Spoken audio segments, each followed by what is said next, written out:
Hey there, welcome one and all to episode 1 of the show.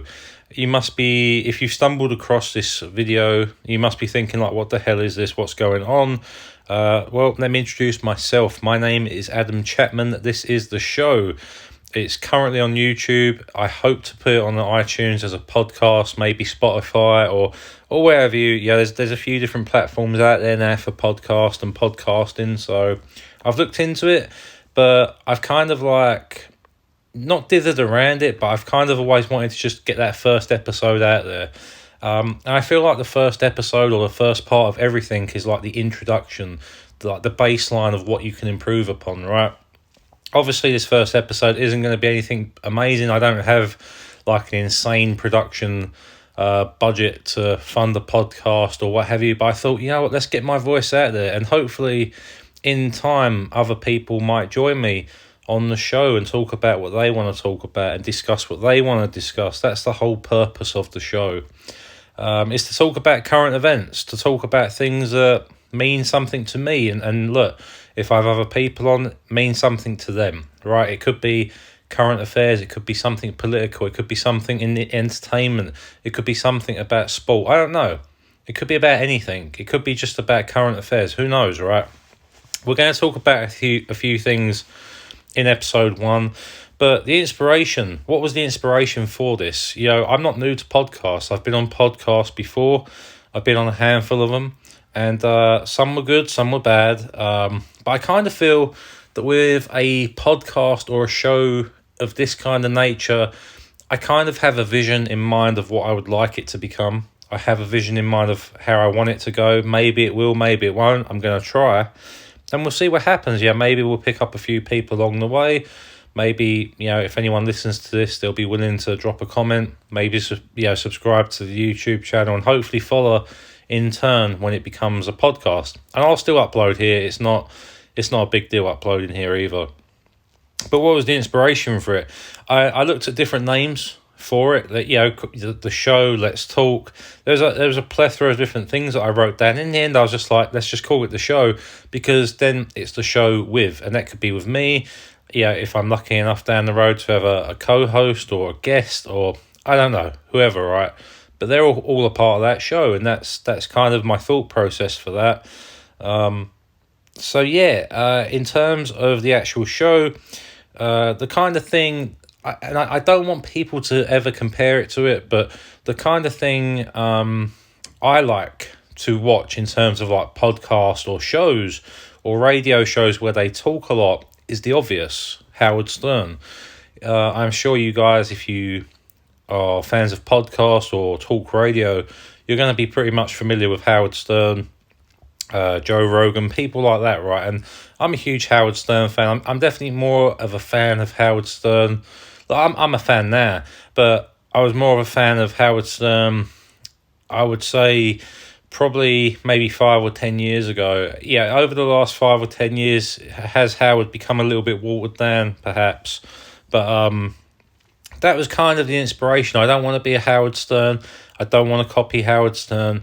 But I think if you're going to aim towards being something credible, if you're going to aim to be something entertaining and relevant in terms of being a podcast or being a show, or if you have ambitions to one day be on the radio and presenting a show, then I don't think Howard Stern is a bad example to use, right?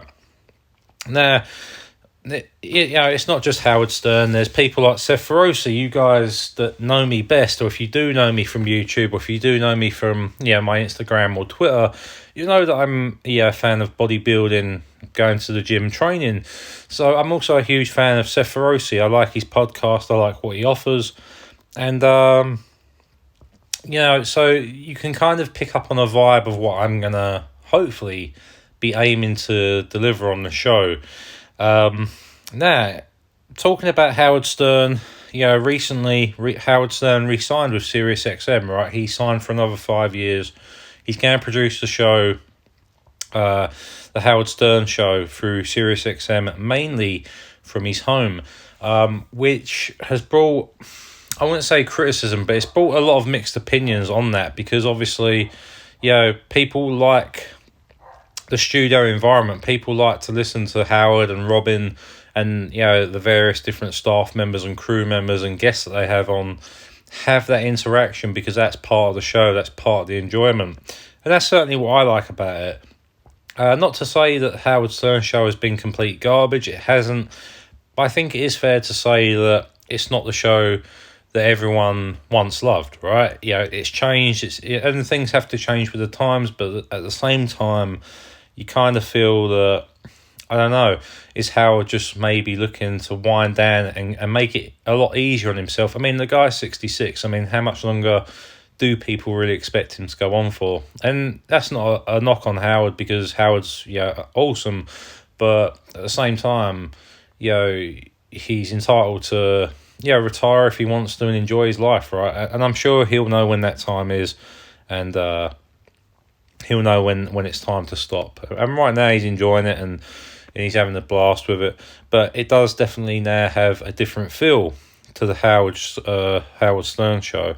And, different staff members, former staff members, have come out and made their videos or written articles about Howard Stern and the show and how they was treated or mistreated. And it's hard to sometimes know if they're being truthful, if they're not. I mean, Howard Stern himself, is he a difficult man? I suppose sometimes he can be, but then again, he's the number one guy. He's the king of all media, right? So he demands perfection, or at least demands things to be entertaining and be a certain way.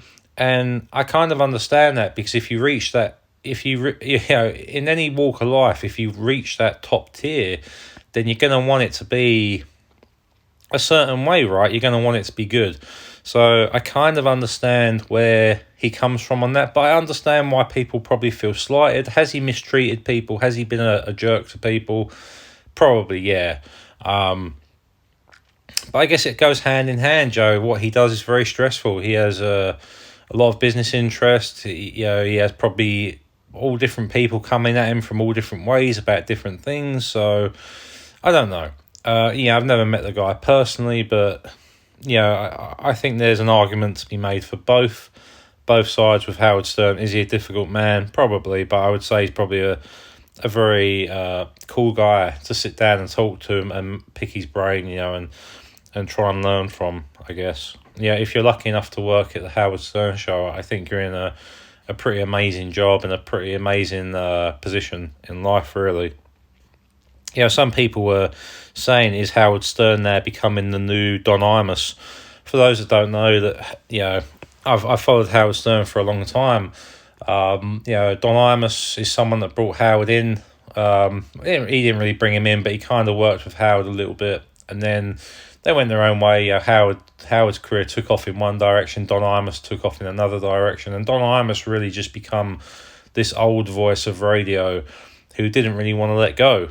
And some people have criticised and made comparisons to the Howard Stern of now to how Don Imus was back then, and how Howard Stern would kind of berate Don Imus, mock him, take the piss out of him and what have you. But hey, I don't think Howard Stern is anywhere near what Don Imus was. I think that's kind of insulting, really. But each to their own. Some people have said it. I've watched a few videos, people talking about it, people commenting on stuff like Reddit and that. So it's kind of interesting to see what people think. But I'm not in that same boat. I don't think Howard Stern's like Don Imus at all. But each to their own.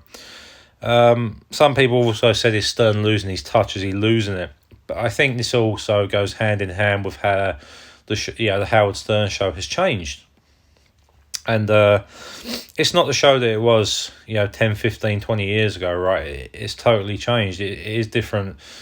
The outrageous stuff that maybe he did 10 or 15 years ago, it's not really happening today. Now and again it sort of rears its head, or it's in a different kind of vein.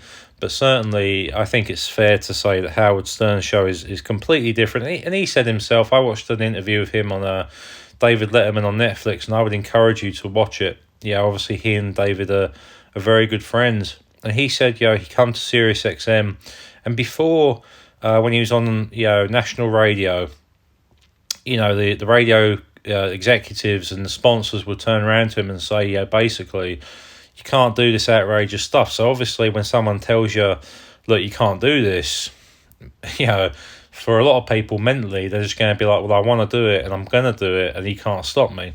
So, you know, when you tell some people, oh, you can't do this certain thing, you can't be this outrageous, you know, you can only take it to an 8 and not a 10.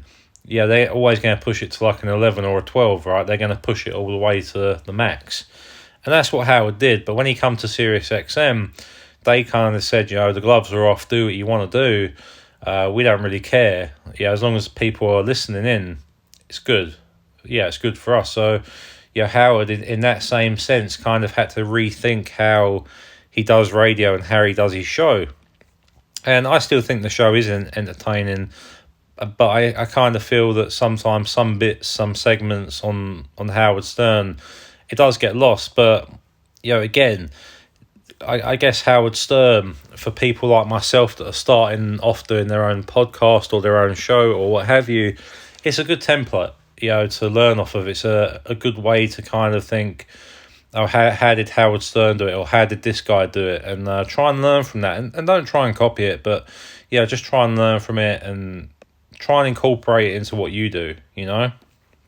Yeah, you don't want to rip someone off, but it's also, yeah, if he's the number one guy, you kind of want to learn from that, and you want to see how he got to where he got to, right? Although obviously on YouTube, I don't think it's necessarily about being super outrageous, because YouTube only lasts so much. But you know, for me, you know, with Howard Stern, he obviously is a big inspiration for this, and there's other people too. But I guess like the opening 10 minutes, this introduction to the show has been all about Howard Stern and how great he is, and he is great.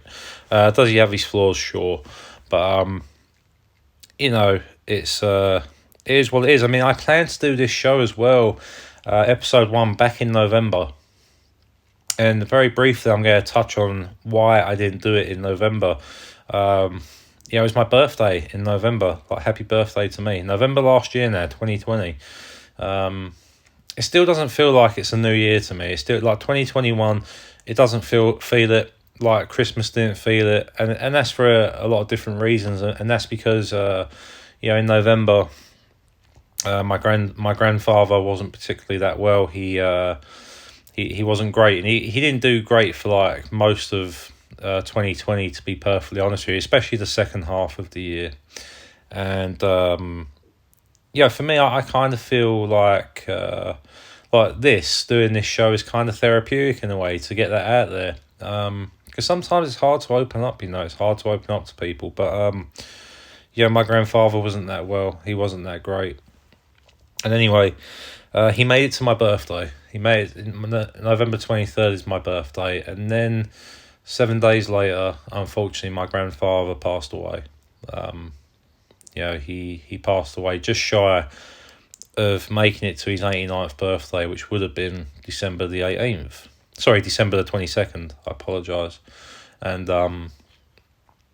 he passed away. It wasn't to do with COVID. It wasn't to do with anything like that at all. He just passed away. He had end of life care, and I'm not going to go into specifics of it, but needless to say, I was devastated. My mother, my family, everyone was just devastated, because my grandfather was such a kind-hearted man, just a great guy. He's more like a father to me than a grandfather, and it was, and it still is, a very tough time, because it just doesn't seem real. It doesn't seem possible. It doesn't seem right. But it is, and it's tough. And so many people have lost people, be it because of COVID or, just the time of year people lose people, and it just sucks, man. It really does. It's fucking just gut-wrenching, and it's just, my thoughts always go out to people who have lost people around the holidays, or at any time, because it's just fucking horrible. There's never a great time. There's never like a specific time when you're like, oh, it's good now. It's not. It's never good. But yeah, I love my grandfather. I loved him like a dad, and I'm just sad that he's not here anymore. I'm just sad that he's not here, because he unfortunately will miss out on certain aspects in my life that's come. Something positive that come out of 2020 for me and my girlfriend is that I actually proposed to my girlfriend on Christmas Day, and she said yes. So so we're actually engaged to be married, and it was awesome. It was a great feeling, and I love her to bits. She means everything to me. She's my world, and I don't know where I'd be without her. I really don't. I love her to death. I really do. But yeah, to touch on again about the whole COVID thing. So I think, it wouldn't be right if we didn't talk about it. We had COVID, the coronavirus, all of 2020 really. Everyone was kind of warned about it way back, I suppose probably December 2019, January 2020 really, that the feelers were already put out there about it, and nobody really took it seriously. I was one of them. Like, I was just like, there's no way it's coming over here, right? Like, we're a small island, we're in the UK, like, we can just lock down our borders, but that never happened, obviously. It never happened. And we had lockdown, and then we had lockdown 2, and and what have you, and we're in the situation we're at right now, because it's like a series of fucking comical events, really, between Boris Johnson and the government. And look, I don't think that Boris Johnson is in a very enviable position, because he can only go on the advice he's given by the people around him, right? So if the people around him are complete fucking tools, then let's be honest, the decision he's going to make is going to be fucking horrendous. And some of the things that he's done have been very, very questionable. We had the first lockdown, way back at the start of April last year, and people weren't happy. No one was happy about it, right? No one was happy at all to sit indoors all the time and do fucking nothing while you're preparing and you're hoping you don't get this fucking COVID-19 thing, right? And anyway, the numbers start to drop, it starts to go down, and it's funny as well, because I worked most of it. I had to wait for a letter from my workplace to actually have time off, because I was living with my grandfather and my mother, who are both vulnerable. My grandfather was extremely vulnerable. He was end of life treatment, and I had to wait for a letter from my doctor. Now, the sad thing and the sucky thing is that when this was going on, my actual doctor passed away. He died through COVID-19. He died, and the actual doctor's surgery that was my surgery, closed down. And then the rest of the doctors was moved into another surgery. And to get this letter, I remember phoning up, and I said, I need this letter. My workplace won't let me take time off and get paid unless I have this letter, right? And at the time, my family, my girlfriend, everyone was kind of saying to me, look, maybe you should take the time off, get paid, just be with your family, and just and not worry about work. Because the job that I do right now, currently, I'm working with the public every single day. I'm a baker. That's what I do. That's what I do for a living. And outside of that, I'm a fitness instructor. I'm a trainer. I train people, but primarily my main job is a baker. That's what I do. I make different products, and I work with the public every day. So I had to ring up and ask for this letter, and the receptionist, very kind, and she said, you know what, you're on the list to get it, but I can't get it because all the doctors at that time were sick. So it was such a headache, and I eventually did get it. I was off work it comes towards like the end of it, really, that I got this letter to get time off of work, and it was the last 5 or 6 weeks. And then the lockdown was lifted, and people, they started to open things up. Eventually, things started to open up. But guess what? They was talking about a vaccination then, and then guess what? The pub started to get rammed, and we used to see it all the time. Like, we would go for walks with our dogs, Me and my girlfriend, my daughter, and we would take our dogs out for a walk, or we travel a little bit in the car, go to another country park, and you would drive past every single pub, club, anywhere that sold alcohol was rammed, just rammed to the max, and it was, and we just looked at it and was like, man, we're heading back, like there's no way, we're not gonna be in another lockdown, and sure enough, the numbers climbed up, and look. I'm not here to argue about whether or not I think the numbers are right or wrong, or whether or not the government are lying to us or not. I can only tell you what I see about what they're reporting. And sure enough, the numbers spiked back up. So they started to lock things down again. More or less heading back to another lockdown. And, Boris Johnson as a leader, for me, has been... I think he's probably going to go down as one of the worst fucking prime ministers of all time. I just think he is, because, Boris Johnson will say one thing at the start of the week, and then through the middle of the week and towards the end of the week, it just fucking changes. Like, it just totally changes, and he reverts back on it, or he flip-flops on it. And just, I don't know, like, some of the things he comes out with are just fucking outrageous. They're just ridiculous. And for me, he's got his Brexit deal done with Europe, and that's great for him. And I remember listening to Chris Evans on Virgin Radio months and months ago, and the rumour going around then is that when he gets this Brexit deal done, after January, Boris Johnson will resign and step away from being the Prime Minister. Now, whether that's true or not, we'll see. I mean, wait and see, right? But I don't know. I mean, this is the guy that effectively cancelled Christmas for millions of people in the UK. This is the guy that locks it down, opens it up. He doesn't want you to go out, but then he wants you to go out and support retail. And, every single time Boris Johnson has been on TV and delivered a state of the country, an address to the public, and any update, it's so mixed. It's so fucking convoluted.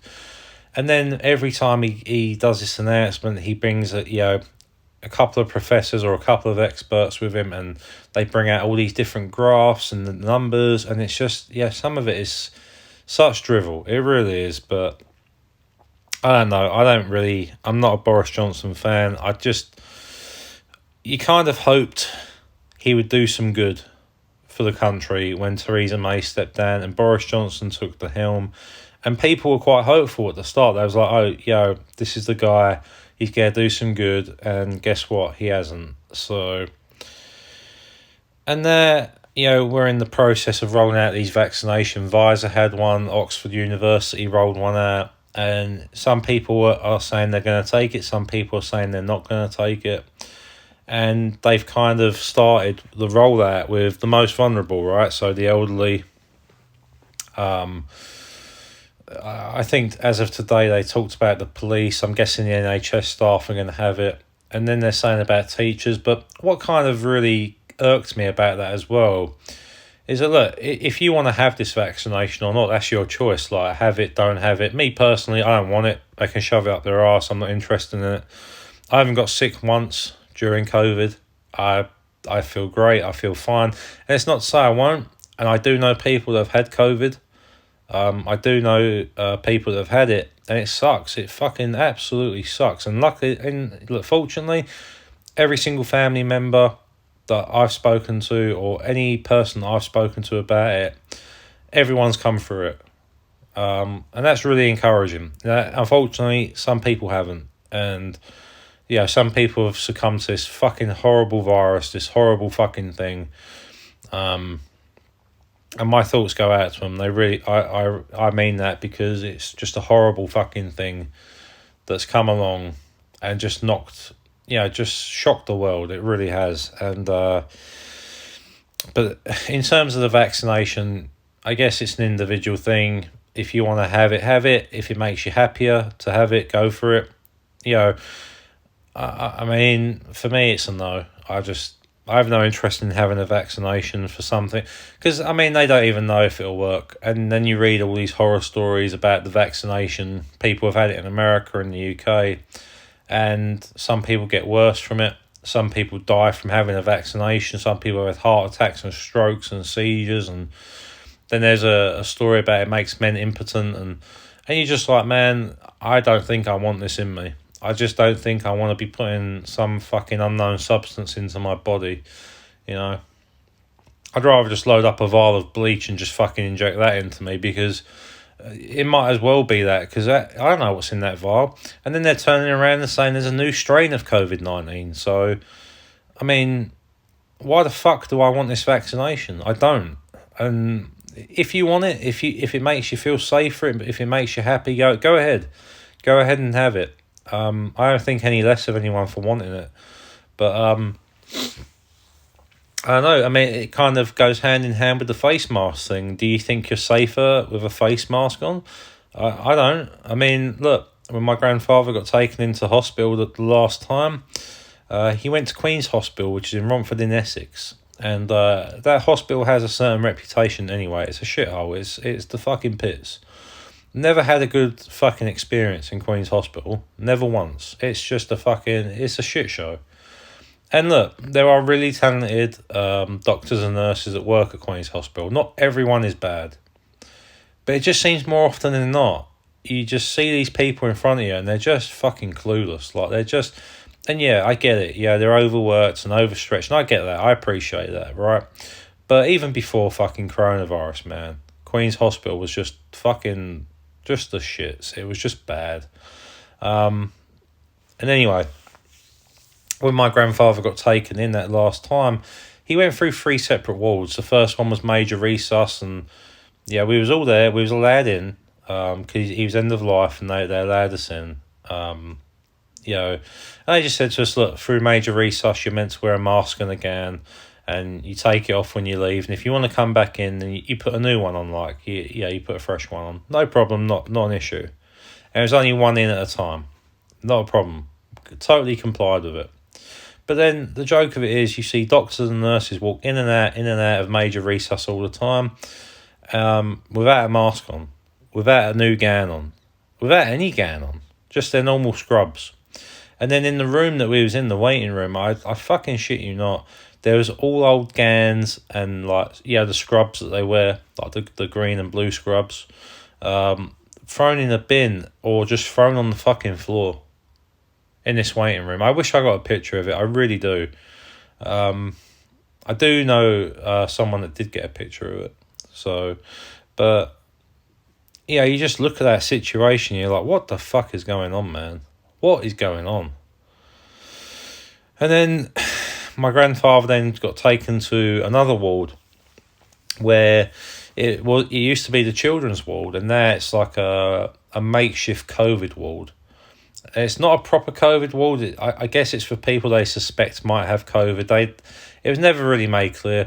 But look, we walked in and out of there several times, and we asked, where's the gowns, where's the mask? And in the first ward, the major resus ward, it's important to note, they gave you like these really tight fitting masks, and they were good. They was really good. But obviously, you got rid of them every time you left, and then you'd wear a different mask. But in this ward, where potentially people have COVID, they just gave you the normal throwaway masks. And they was just like, oh no, we just use these, it's not a big deal. I'm like, but people apparently have COVID in them. Now, it's important again at this point that my grandfather never even had a swab for COVID, right? Never had it. Never had the fucking swab. But they said in major resus, the first ward, oh yeah, we're going to swab him. And I mean, it was fine. It was like, yeah, I get it. Cool, whatever, right? And it wasn't until he was moved to the third ward, which was end of life. It's an end of life ward. It's where people basically go to, rest. And they done the swab there. And I ended up speaking to the registrar there, and I was there with my mother, and we weren't... Look, it's not that we weren't happy. I wasn't biting anyone's head off. I wasn't screaming and shouting at anyone. But I was just like, you know what? My grandfather's gone from a major resus to a COVID ward, or a suspected COVID ward. I don't know. And then he's in this final ward, right? He's gone through 3 separate wards. Why don't you swab people in the first ward? right? And then see if they have COVID. And then they turned around to us and said, we don't have the 2-hour turnaround test kits here at Queen's. Like, my jaw almost touched the floor, because I was like, what? I said, but you just transported someone and their family through 3 separate wards, right? And this is in the span of, I want to say, probably around 3 or 4 hours, right? I said, like, if my grandfather or any one of us was infectious, we've just carried it through the hospital. And that's why this fucking virus doesn't ever get stopped. It doesn't get beaten, because when you have stuff like that, when you have a protocol in place like that, like, how do you stop it? Because if they're just more than happy for you to keep walking through, and look, any one of us could have been infected, any one of us could have been carrying it, but they don't know that, because they're just like, oh no, just come through this way, like, it's fine. It's just fucking incredible to me that that's their standard, that's their practice, that's how they do things. It's just, I don't know, it's fucking weird to me, and I don't know. But coming back to the whole COVID-19 thing, now we was in tier 4, in London and Greater London, and now we're in level 5. Whatever the fuck that means. But the joke of it is, when we was in March, April, May last year, and the shit was hitting the fan, we had a 3-tier system. We was in tier 3, and that was as bad as it could ever get, right? And they locked everything down, and they gave financial aid to people, and they tried to help the self-employed and furloughed people, etc., etc. And they told you about social distancing. I think originally, what was it, 4 meters apart, then it was 2 meters apart, and I don't know, whatever. And there, it's funny, because now we're in this level 5, tier 4, fucking extreme Armageddon scenario, and there's no financial aid. They're not locking things down. There's no furlough really in place. I know, that the Chancellor extended the grant system and that till April, but in truth there's nothing new in place. There's nothing, right? Because we're at this critical time where things are out of control. It's worse than it was back in April of last year, and yet there's no further measures put in place, and that's quite worrying, because you kind of feel that if you did everything you did in April, March time, March, April, May time last year, if you did all you could do then and it hasn't worked, what's going to change this time, right? Because people are still going to supermarkets, they're not wearing masks, they're not social distancing, they're doing the same things that they always do. They don't get it, they won't listen, and it's a scary thing. It's a scary thing how people respond to this kind of stuff, But it certainly made Christmas a different kind of situation. It didn't feel like Christmas either, did it? I mean, to me, it didn't feel very festively. It was kind of just, we put a Christmas tree up, we did all that stuff because, I had my girlfriend there, my fiance, and our daughter, and you kind of put it up to do it for kids, because it is for kids, it's for adults too, and my grandfather loved Christmas, so it kind of went hand in hand, like, let's do it anyway, and make it good, and try and make it as decent as we can. But it definitely felt different, through the whole experience. 2020, just a weird fucking year, just a really, really weird year. I don't know, just a weird time, a very weird time. And again, my thoughts go out to everyone that's suffering with, be it work related or family, or someone's ill in your family. My thoughts go out to you, they really do, because this thing just fucking sucks. It really does. And to come away from that, because I think, you got to kind of come away from it, because we could go on and on about COVID-19, coronavirus, and the ins and outs of it, and people have on YouTube, and podcasts, and all different shows. They've all talked about it and given their 2 cents. But from where I stand in 2021 in January, I'm not interested in a vaccination. I'm not interested in what the government have to say. I'm just not. Yeah, it's just I feel they spin one lie after another, and I just don't trust them. I really don't. And if you do, if you want to have a vaccination, go for it. Also in 2020, last year, I want to come away from the COVID thing, because it's just, well, I'm sure we'll talk about it in future episodes, because look, this thing ain't going nowhere for a long time, and it's obviously it's gonna be a hotbed of topics and conversations as we go through 2021, I'm sure.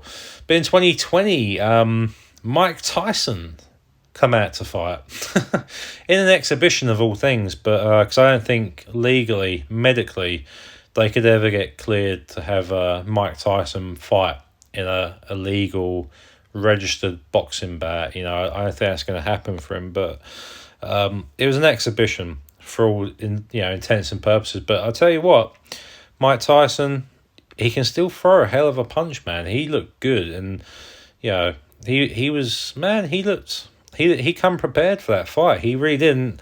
After that fight, I thought Mike Tyson won it. I really did. I thought he won it, but it was a draw, and they might do a rematch. Who knows? But then there was rumors of Tyson Lewis for an exhibition, and I'd be interested in seeing that. But look, last time I saw Lennox Lewis, he looked really out of shape. He didn't look good. He looked okay, but he wasn't in shape. He just wasn't. That seems to be the thing now. Like these big exhibitions, because they can't get cleared to have like a professional fight. So I guess in that sense, it's the only way of doing it. Like if you want to see Mike Tyson fight again, it's going to be an exhibition, right? But yeah, I would certainly love to see Tyson and Lewis. I think Tyson would take him. I really do. Lewis is a hell of a boxer, but I mean, I don't know, who would you have in a fight? Would you have Tyson or Lewis? Who do you think? And then apparently, I don't know if this is right or not, but Floyd Money Mayweather is going to fight Logan Paul, or Logan Paul has challenged him. I don't know if it's an official fight, but apparently that's going to happen as an exhibition. Because a lot of these fights started from YouTube fights, right? YouTube boxing bouts. Logan Paul and KSI, I believe it was. Didn't watch it. I had no interest in it. They're not. Logan Paul isn't a professional fighter, but I tell you what, I would definitely tune in to watch Floyd Mayweather take Logan Paul's head off. But I don't think that would even happen. Because Mayweather's all about putting a show on, and he would probably beat Logan Paul anyway. But he'd put a show on, so Logan Paul would probably last 3 rounds and then just knock him out. Logan Paul isn't a professional fighter. He's not. He's just not. And you're kidding yourself to think that he is. He's just not.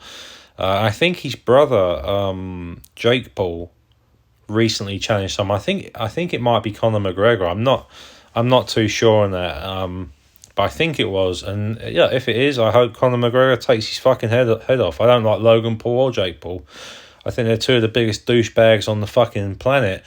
And Logan Paul should have been banned from YouTube a long time ago. But what can you say? YouTube tend to swing in favour of the people that bring them in the most money, right?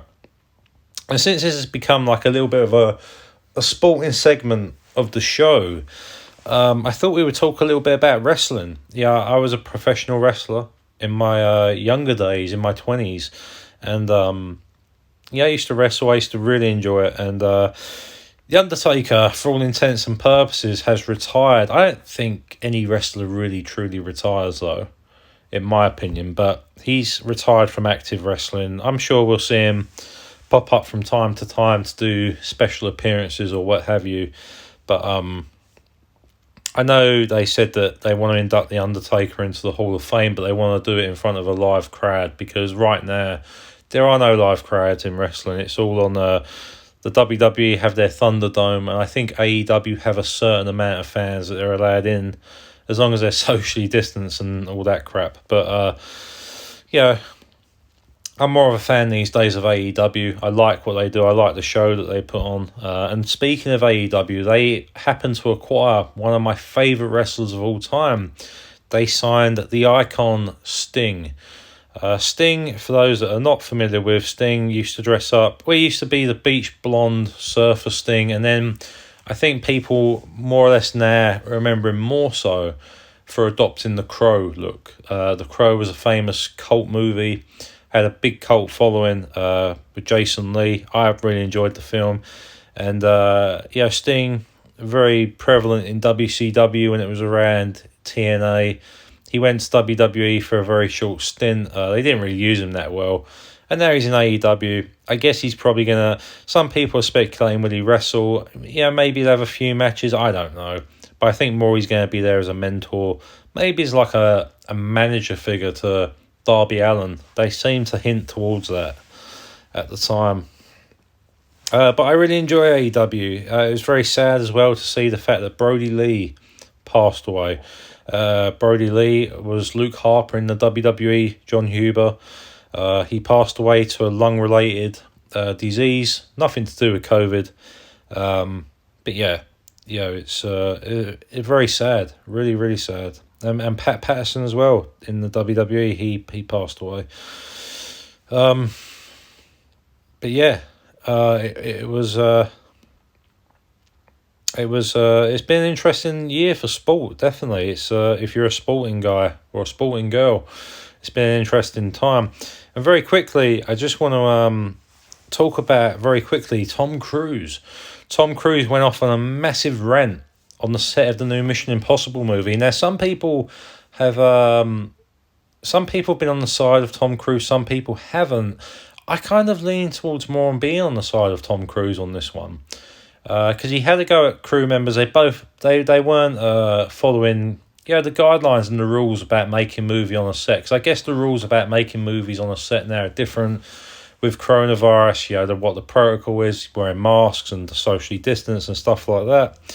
And he basically tore these people a new arsehole. And I kind of agree with him, because he kind of put it out there that, there's thousands of jobs on the line if this film doesn't go right. If they shut it down, thousands of jobs will be lost. And who knows when the movie will be picked up again, like when they have to start reshooting or shooting the movie, right? Yeah, and it just shows you, in any walk of life, there's so many selfish pricks out there that, whatever job they're in, they're so fucking selfish. They don't listen, they don't follow the advice, And Tom Cruise, am I a fan of Tom Cruise? Not really. I watch a few of his movies, but I wouldn't go to the theatre to go watch a Tom Cruise movie. But the Mission Impossible films have always been his thing, right? They've always been good, and they've always been enjoyable. I really enjoyed the last one with Henry Cavill, who's Superman. There's a very good movie. And I understand why he's pissed off. Like, it probably took a lot to get that movie greenlit and to start shooting there, right? And if the people that work in that movie, whether they're just a stagehand or they're in catering or whatever they're doing, and they just have this attitude like, fuck it, the rules don't apply to me. They do apply to you, arsehole. They're there for everyone. It's such a shame that people just can't follow basic fucking advice, to... for their job, so other people have a job, could Tom Cruise have probably dealt with it better? I'm sure he probably could. I mean, hindsight's everything, right? But I think he was right to go off on him. I think he was right to say what he said. So that's it. That's my episode of the show. I hope you guys enjoyed. If anyone tuned in, be sure to drop me a comment. Down in the video, in the comment section underneath the video, or you can drop me a tweet at chaps2311 or on Instagram. I'll leave all the links to it in the video description down below. So if you want to get in contact with me, if there's something you want me to talk about, if there's something I said during the show that maybe touched a nerve and you want to talk to me about, go for it. And hopefully down the road, maybe I'll have other people on. I've already reached out to someone who might be interested in coming on and doing the show with me. So hopefully in the future that can be a thing. Maybe we'll have guests on the future, and hopefully it'll just get better. Maybe put some music into it, some intros, some outros. I don't know. I just want to keep it somewhat basic as well, because it's not about the glitz and the glamour. It's about the content. It's about talking about what I want to talk about. And hopefully that comes across in this video. And in time, hopefully it'll go to, maybe it'll be a podcast on iTunes or Spotify or wherever, wherever you can host a podcast, because I would like to try and reach out to as many people as possible and get other people involved and get them on board. I think that's going to wrap us up for this one. We're just under an hour. We're at like the 45-minute mark. So I think that's a good place to stop. I hope you guys enjoyed it, and I'll see you next time on the show.